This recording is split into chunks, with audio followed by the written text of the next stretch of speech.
The following is a Cheeky Leprechaun production. Pop culture is the entirety of ideas. Me, Mario. Let the bass kick. I am the greatest. Holy eggshell! I am your father.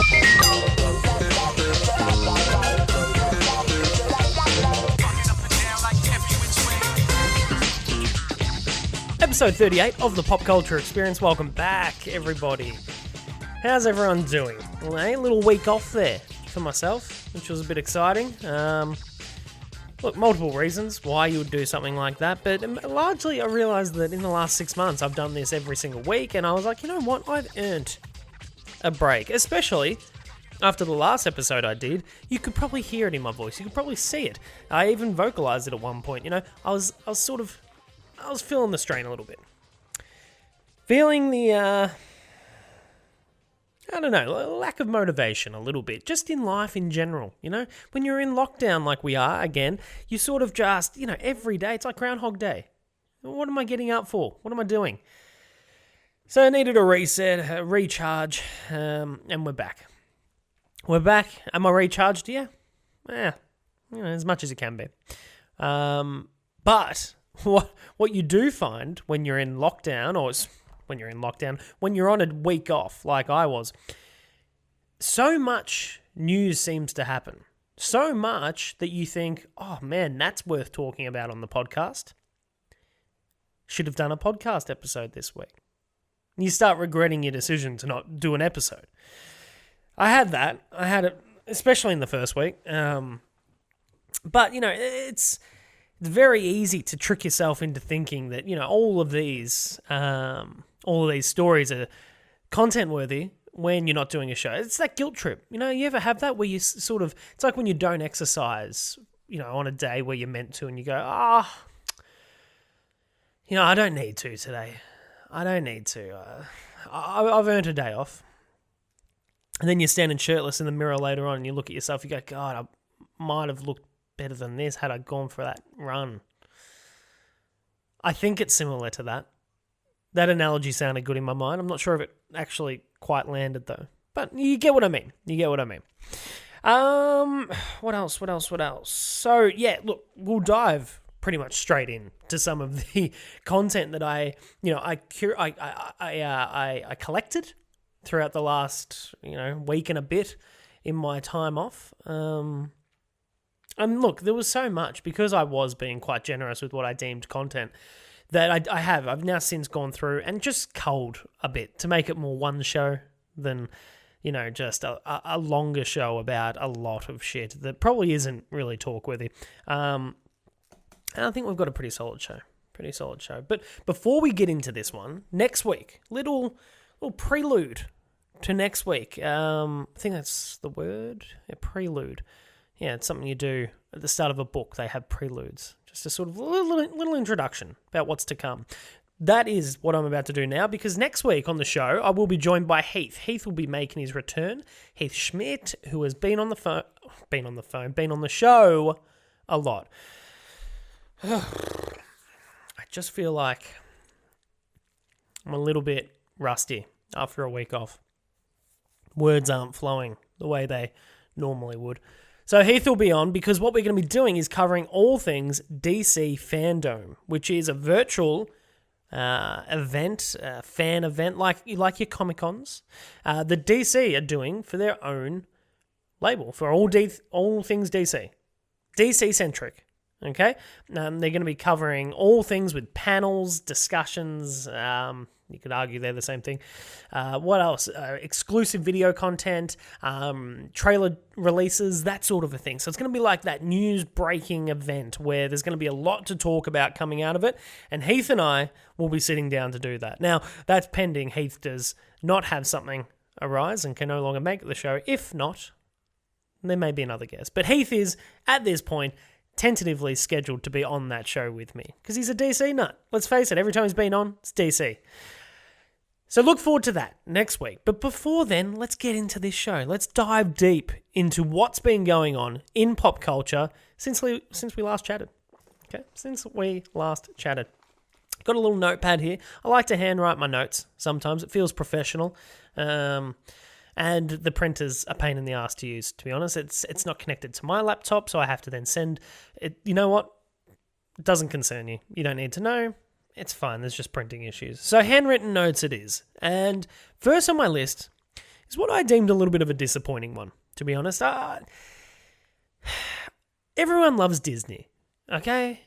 They're great. They make content which we love and we cherish, and they form our childhood memories for our generation, my generation, and all other generations. They're constantly touching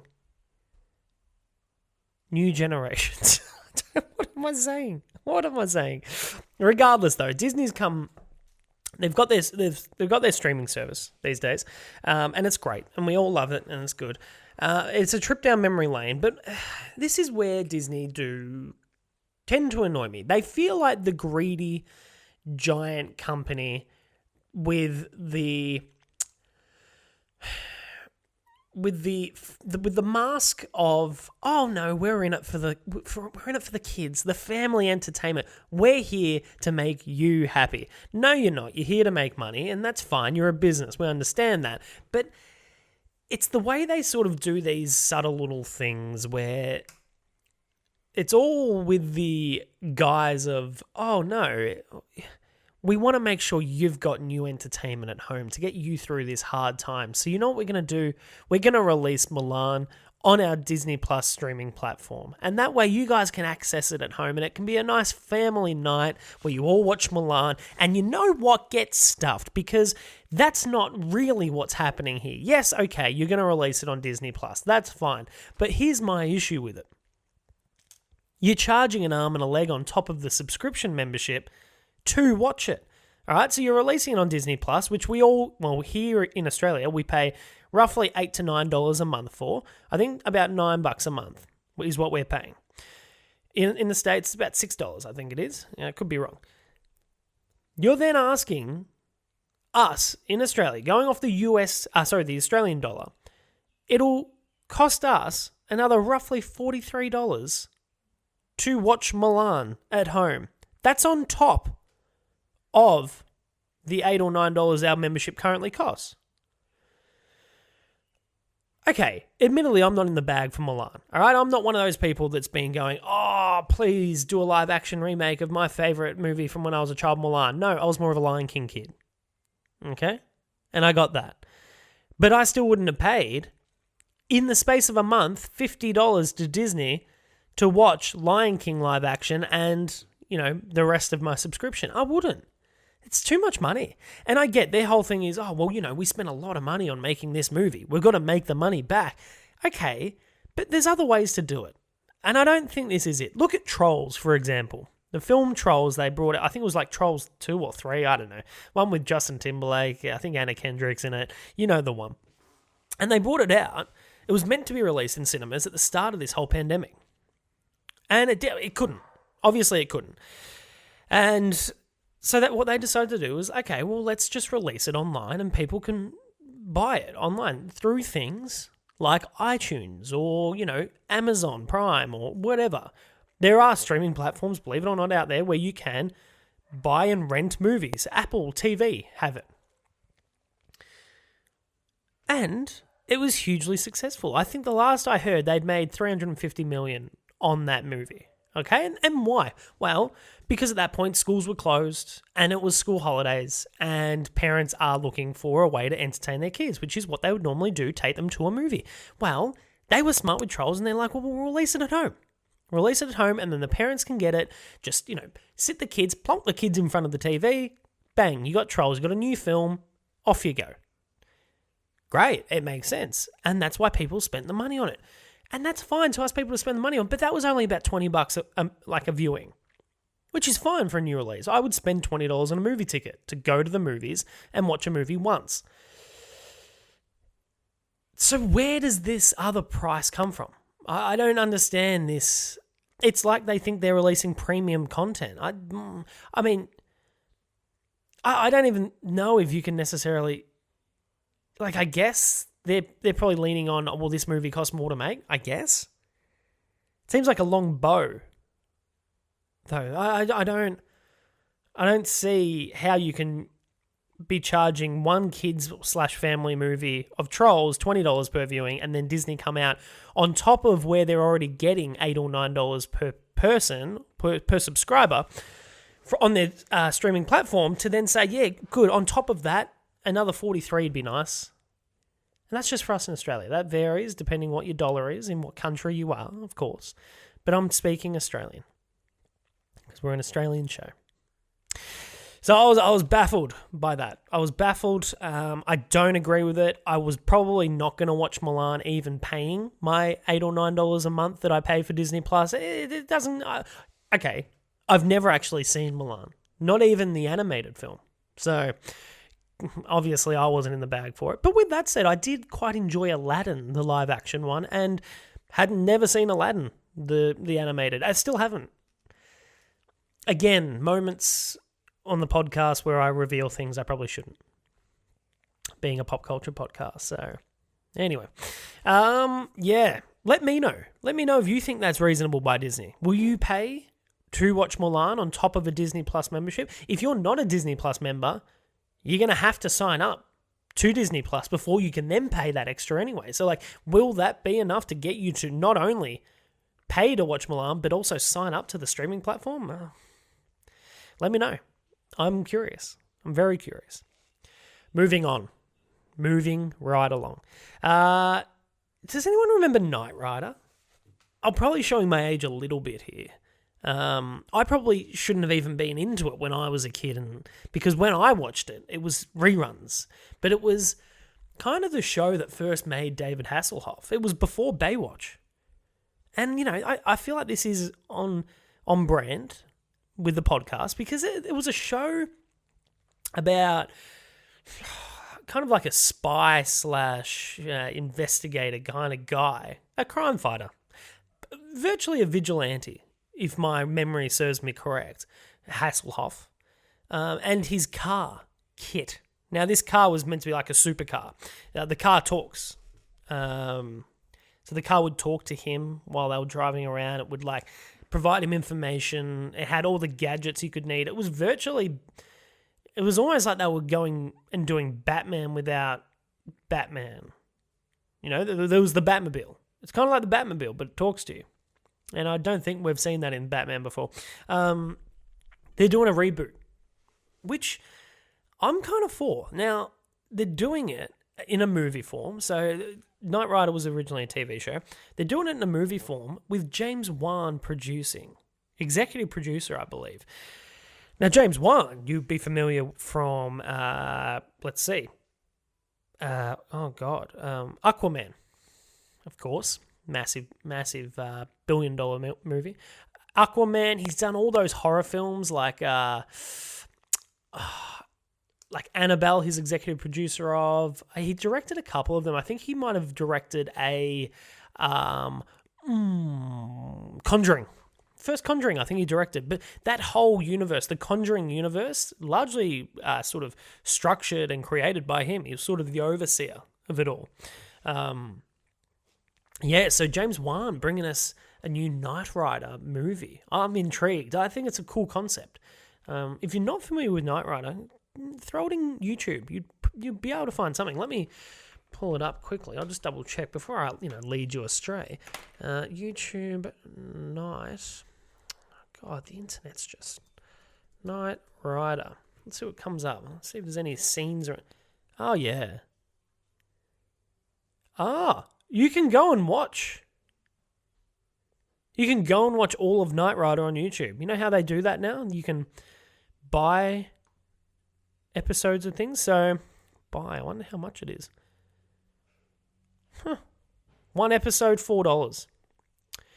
Buy season 1, $40. See, again, cheaper than Mulan, and I'm getting a whole season of Hasselhoff and Kit in Knight Rider. $40.49 Australian for a whole season of Knight Rider, and they want to charge me roughly $43 for Mulan. Criminal. So yeah, get into that. I'm kind of curious who they might cast in Hasselhoff's role. I could see maybe an Efron, maybe a Zac Efron. That'd be kind of cool. just sort of getting around with his car, investigating crime, stopping crime. I don't know. There's something to it. There's something that I think could work in this day and age. A dark, gritty take on Knight Rider. Yeah, see what happens. A lot of people probably think I have no idea what you're talking about. Go and investigate. It's stuff on YouTube. Did you see there's a new Suicide Squad game announced by the same company that made all the Batman Arkham games, Arkham City, Arkham Knight, Arkham Asylum, all those, they're now doing a Suicide Squad game. Rumoured title, Suicide Squad, Kill the Justice League. You've got my money. All right, I'm not even a big gamer, we know this. I've dabbled in Arkham games, but you know what? Hell, take my money. I will join up to Kill the Justice League, you know? That sounds like a hoot. And that's one of those ones where there's going to be more news on that coming at DC Fandom. So stay tuned, because that's getting... you know what? We might even get a trailer. If we get a gameplay trailer, count me in, and that will be discussed. But, yeah, I feel like it's been a while in the making. This has been rumoured for some time that... is it Rocksteady or something? Somebody like that. The people that did the Arkham game, they were doing a new DC game, and it was sort of one of those ones where it had been rumored, look, it's not a Batman game. It's not going to be a Batman game. It's something else from the DC line of characters. And it was largely speculated it was going to be Superman, which I would have been for. Honestly, I'm probably... a little disappointed it's not a Superman game, but you can make the argument a Superman game could be a little more... I don't want to say boring, but you know what I mean? When you've got the Suicide Squad, just a bunch of misfits who are just causing hell. Raising hell with, you know, bats and bombs and guns and... it sounds exactly like what I need in a game to keep me interested in the game. So I'm into this. I think this will be good fun, Suicide Squad, and I'm hoping DC Fandom will provide some sort of look into what the game looks like. I just hope it doesn't end up being like the Avengers game. Has anyone played that yet? I haven't.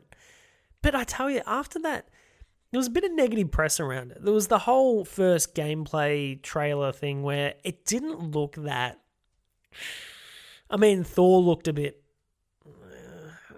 the character, the actors that play them in the films are too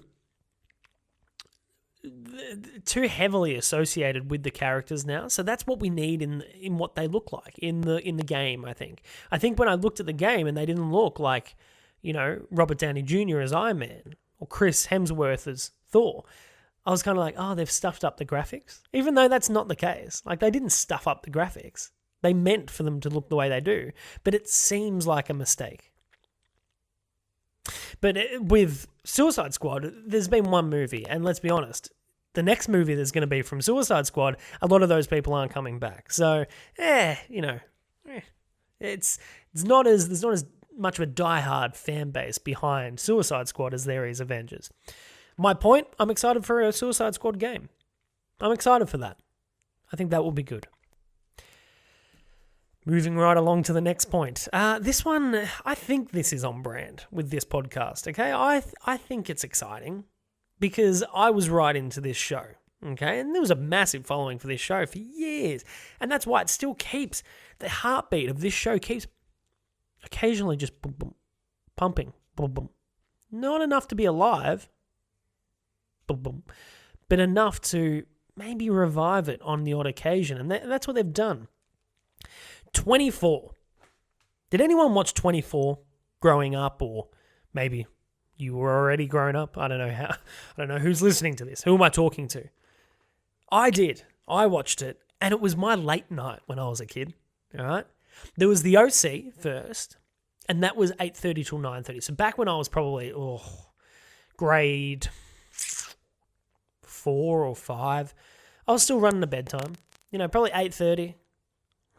Have I undersold myself there? Maybe it was grade 3 or 4.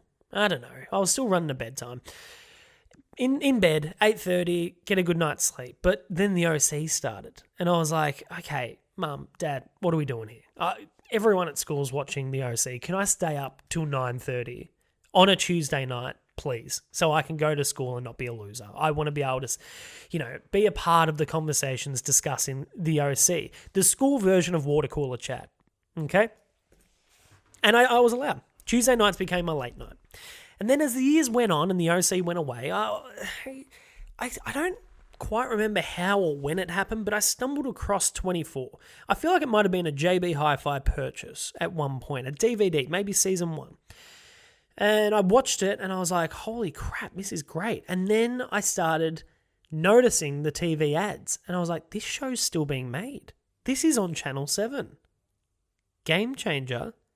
I need to catch up. Caught up, got all the DVDs. I caught up around, I think season 5 was where I jumped on to 24 in terms of what was currently being shown on TV. And this was a negotiation which took time, took effort, it took structured arguments as to why I should be allowed to increase my bedtime by a further hour. So instead of 8:30 to 9:30 back in the OC days, I'm now pushing for a 9:30 to 10:30 slot for a show, seeing my bedtime push back to 10:30. Now, it was a negotiation tactic which was seen as scandalous at the time. It was seen as asking a lot. But I pulled it off. And it's interesting because I think I even had to compromise another night where I went to bed earlier. So at this point, all my bedtimes have been pushed to 9:30. Okay? So all throughout the week, I was 9:30 to bed. That was fine. But I think to compromise this extra night of 10:30 bedtime, there was another night that then had to be an 8:30 bedtime. So I was making up the hour. Again, maths that probably doesn't make sense in terms of sleep, but I think made more sense in terms of parents remaining some form of control over a bedtime that was getting out of control. What were we talking about? 24. 24. So 24 was that show. And I love it, all right? So I'm a sucker for a good like sort of gunslinger, Lone Ranger type thing. And that's what 24 largely is. It's a guy who is, throughout the series, at times, disowned by the government, sort of left to his own devices, but out in the wild of crime and terrorism to fend for himself, all while trying to save his country. A country that is no longer acknowledging him as one of their own. Because, he does some stuff that's probably, against the law at times, but it's to get the job done. I'm a sucker for 24, and Keith Sutherland, who is Jack Bauer. There you go. That's probably the name you know more than 24 even. Jack Bauer. Everyone knows Jack Bauer.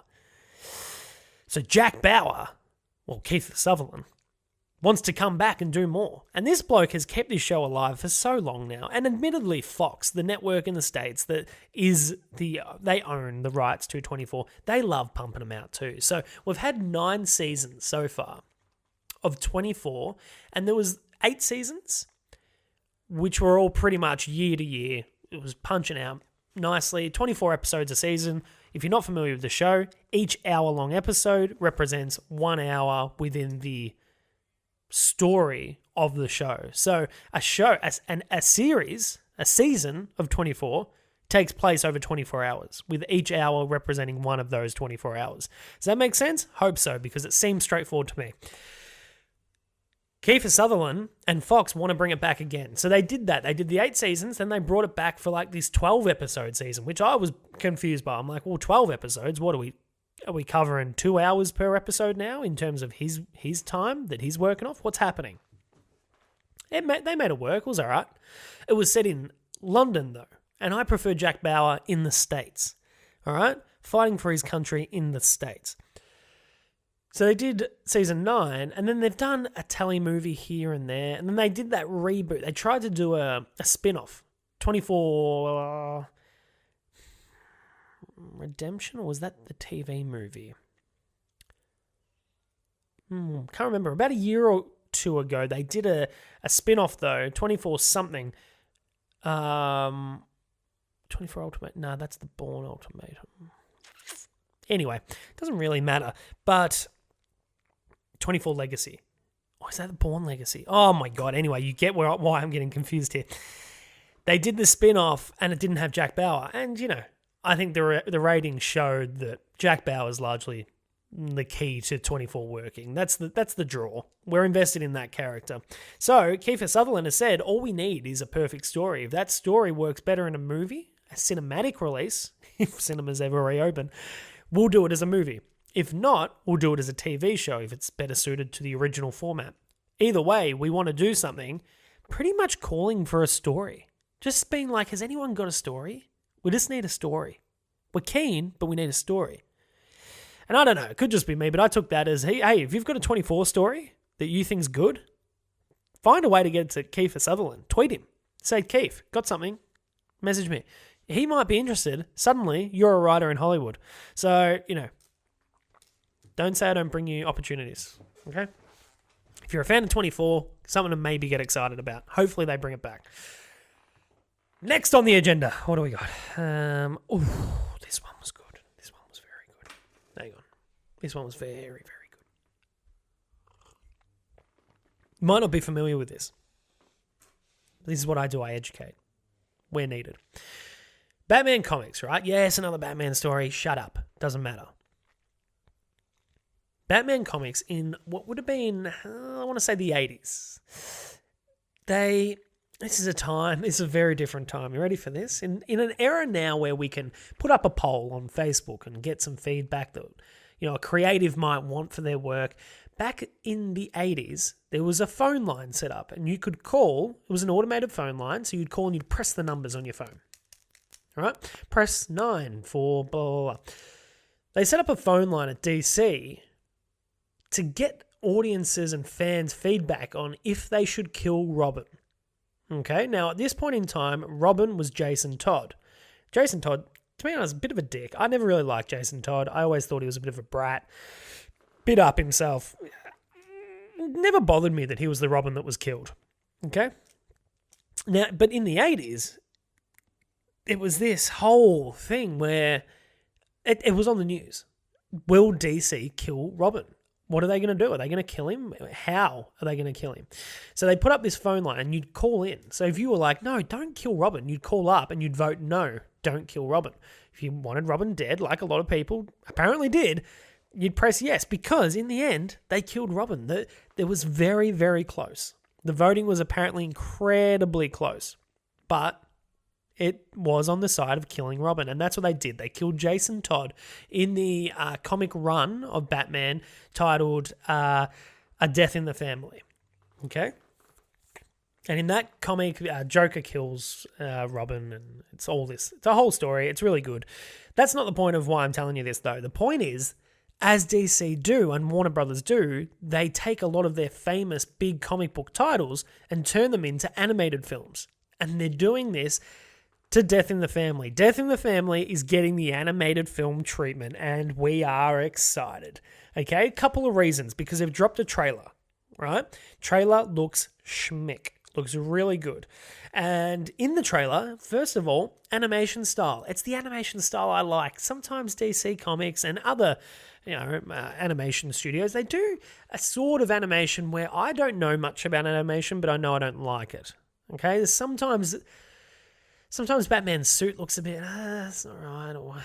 This looks more in keeping with the traditional, almost, very reluctantly saying this, because it's, the only reason I draw this comparison is because it's another animated style I've liked DC have done, is the animated series. Batman, the animated series. And it's more, I think it's just a bit more basic, a bit more simple. They're not going over the top with all the art design. So when I saw this trailer, I was like, holy shit, yes, that's very good. Now, what I do want to check while I've got you on the phone. You're not on the phone at all. We're doing a podcast. Batman Death in the... Here we go, 2020. So I just want to see who's voicing Batman, because that's always another one where I'm like, don't know how I feel about that. Oh, Bruce Greenwood. Who the hell is that? Has he voiced Batman before? Because obviously it's not Kevin Conroy, who is the voice of Batman for all things animated, the games included. Oh, this guy. Yeah, okay. He's Pike in Star Trek. John F. Kennedy in 13 Days, if you've ever seen that.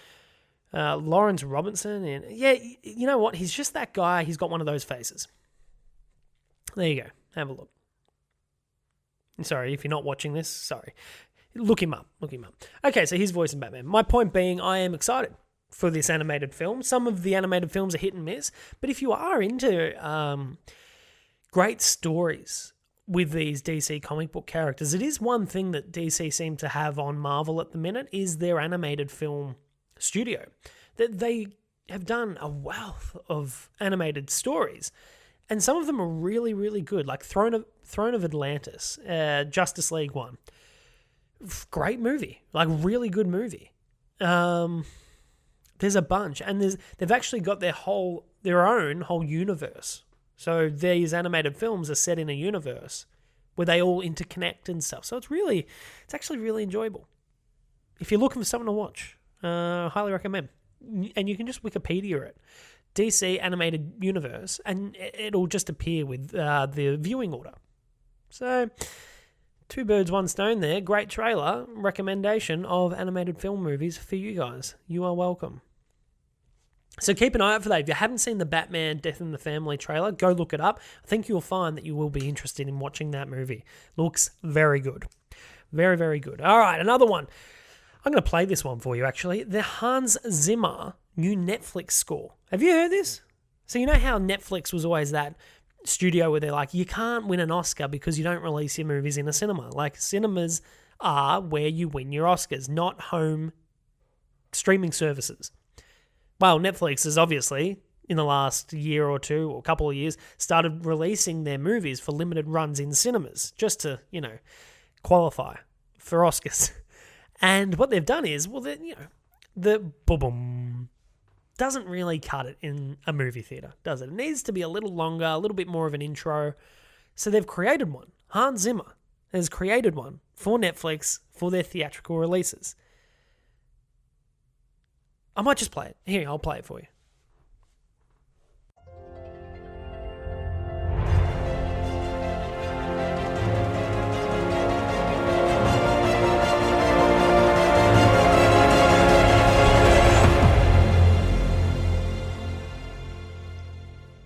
Yeah, very good. So you can see, that's, he never does bad work, does he? There's a reason why he's the most sought after composer, cinema composer, sound mixer, whatever you want to call him, in the industry. Hans. So love that. That was all I really wanted to talk about with that. I just thought it was cool. So if you do see a Netflix movie in the cinemas, which is rare, let's face it, especially here in Australia, I don't really even know where they would play a Netflix film in a cinema. I've hardly seen it, but cool to see that on a big screen. Looks cool as well. So there's that. And then what else we got? This one. I've got 2 more things, and then we'll wrap it up. This one, fascinating. Did you guys see the Fresh Prince of Bel-Air reimagined trailer? So it's this fan-made thing.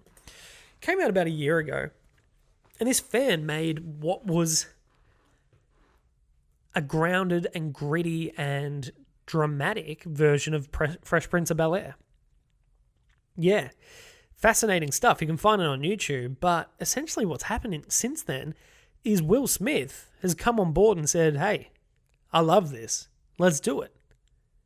So now they're developing a reboot, if you can even call it a reboot of the Fresh Prince of Bel-Air, but a dramatized version of it where it's not a comedy. There might be comedic moments, but it's not what you know. It's not a TV sitcom like the original was. I'm talking this is dark. This is Will being beaten up in school or in the playground. In the playground is where he spent most of his days. But like getting a beat down. And you see it, and it's like overcast, and it's like dark and gritty, and it's just one of those movies. It looks like a dramatic movie or a TV series, which is what it's going to be. So they're doing that.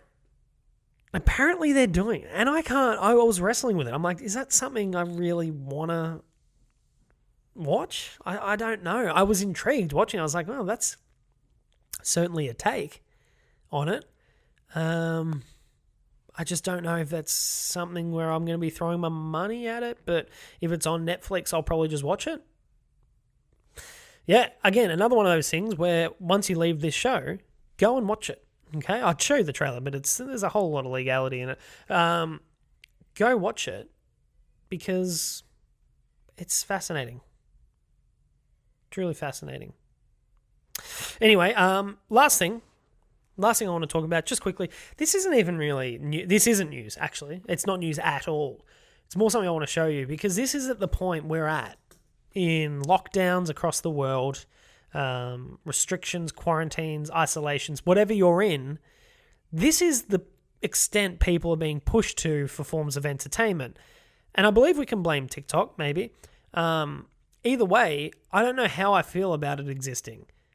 Game of Thrones fans, if you're not open to your beloved series being,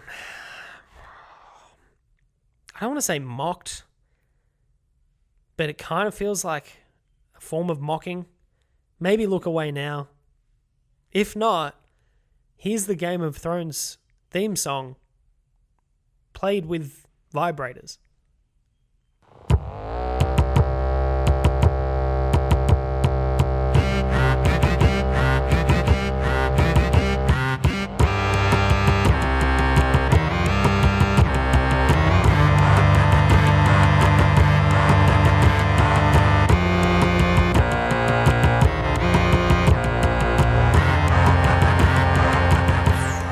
Certainly musical, I think. I don't know how to feel about it, to be honest with you. To be perfectly honest, I don't know how to feel about it, what to feel, other than it's certainly leaves you feeling something. I just don't know what. Yes, people are at that point in this time in the world, in what is arguably the strangest year any of us have experienced at this point. People are taking to recreating theme songs of famous TV shows with vibrators. I think all hope may be lost in humanity. Or hope is being gained again, depending how you look at it and depending how you feel about it. Once I determine how I feel about that exact video, I might be able to determine more where I sit on that argument. Okay, look, that's it for this episode. I'm going to wrap it right there. That's enough. I've spoken enough. It was fun to be back. I always love doing this show. So much fun. Looking forward to next week, episode 39, where we're doing DC Fandom. Don't forget, you can check that out yourself on Sunday. Get familiar with the content that we're going to be covering on the show. Experience it yourself in real time. You can do that. Head to dcfandom.com. I think they've got their own website. I think that's where I went. Create your account. Create your viewing schedule so you get the reminders on the day. Hey, guess what panel's about to start? Suicide Squad with James Gunn. You can do that. Then you come locked and loaded into the podcast with myself and likely Heath, and we will be discussing all things DC fandom. Besides that, I'm going to wrap the episode there. Don't forget, subscribe, like, review, listen to the podcast on all your podcast platforms, including YouTube, Spotify, Stitcher, Apple Podcasts, Apple Podcasts. There's probably another one. Look, it's on most things at this point. I tell you, a week off makes you rusty. Week off makes you rusty. Have a good week. I'll talk to you next week. Wrap it up.